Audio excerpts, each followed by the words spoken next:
अस्सलामु अलैकुम वरहमतुल्लाह। सामीन, इस वक्त हम जनाब कारी महमूदुल हसन असालतपुरी की नमाज तरावीह की तिलावत कलाम पाक पेश कर रहे हैं। अल्हम्दुलिल्लाहि रब्बिल आलमीन अर्रहमानिर रहीम मालिकि यौमिद्दीन इय्याका नअबुदु व इय्याका नस्तईन इहदिनस सिरातल मुस्तकीम सिरातल लज़ीना अनअमता अलैहिम गैरिल मग़्दूबि अलैहिम वलद्दाल्लीन।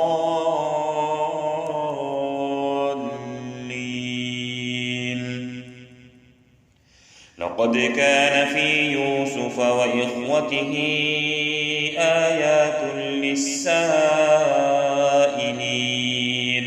इज़ क़ालू लयूसुफ़ व अख़ूहु अहब्बु इला अबीना मिन्ना व नहनु उसबा इन्न अबाना लफ़ी ضलालिन मुबीन। اقتلوا يوسف أو اطرحوه أرضا يخل لكم وجه أبيكم وتكونوا من بعده قوما صالحين. قال قائل منهم لا تقتلوا يوسف وألقوه في غيابة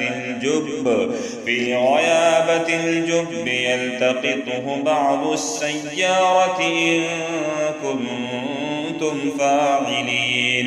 قالوا يا أبانا ما لك لا تأمنا على يوسف وإنا له لناصحون أرسله معنا غدا يرتع ويلعب وإنا له لحافظون. قال إني ليحزنني أن تذهبوا به وأخاف أن يأكله الذئب وأنتم عنه غافلون. قالوا لئن أكله الذئب ونحن عصبة إنا إذا لخاسرون.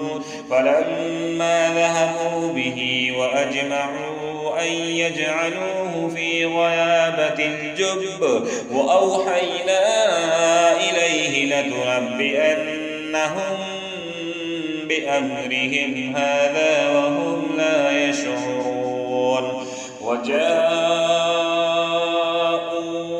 أباهم عشاء يبكون.